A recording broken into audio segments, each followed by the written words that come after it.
आलमी बैंक पाकिस्तान में वधीक 1 करोड़ माण्हू गुरबत जी लकीर खां हेठि वञण जो ख़दशो ज़ाहिर कयो आहे। आलमी बैंक जे पाकिस्तान डेवलपमेंट अपडेट रिपोर्ट मूजिबि हलंदड़ माली साल में पाकिस्तान जी मुआशी तरक़ीअ जी शरह 3.5% बदिरां 1.8% रहंदी। आलमी बैंक जे रिपोर्ट मूजिबि मज़बूत ज़रई पैदावार सबबि माली साल 2024 जे पहिरें अध में मुआशी सरगर्मियूं बहितर थियूं आहिनि। एतमाद में बि बहितरी थी आहे। उन सां गॾु कुझु ॿियनि शोबनि जी बहाली में बि मदद मिली आहे, पर तरक़ी ऐं बहितरीअ जी इहा शरह गुरबत घटिजण लाइ काफ़ी न आहे।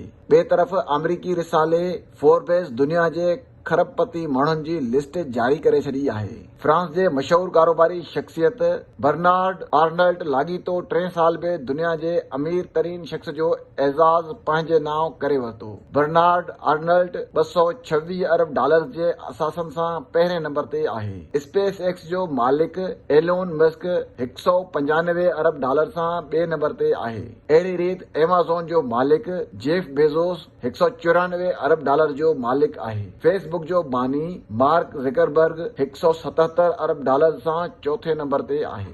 Larry Ellison chairman chief technology officer ऐं सॉफ्टवेयर ओरेकल जो को फाउंडर $141 अरब सां 5 नंबर ते आहे। वारेन बफ्ट $133 अरब जो मालिक आहे, जेको पिणु अमरीकी शहरी आहे। माइक्रोसॉफ्ट जो शरीक बानी बिल गेट्स $128 अरब जे मालिक सां 7 नंबर ते आहे। स्टीव बाल्मर माइक्रोसॉफ्ट जो अॻूणो CEO आहे, जंहिं सन 2000 खां 2014 ताईं कंपनीअ जी अॻुवाणी कई, जेको पिणु $121 अरब जे मालिक सां दुनिया जो 8हों नंबर अमीर माण्हू आहे। भारत जो टाइकॉन मुकेश अंबानी $116 अरब सां 1 दर्जो तरक़ी करे दुनिया जे 9 नंबर ते अमीर माण्हुनि जे लिस्ट में अची वियो आहे। लैरी पेज दुनिया जो 10हों नंबर अमीर शख्स आहे, जेको $114 अरब जो मालिक आहे। अमेरिका उहो मुल्क आहे जिते 813 खरबपति शख्सियतूं आहिनि। दिलचस्प ॻाल्हि इहा आहे त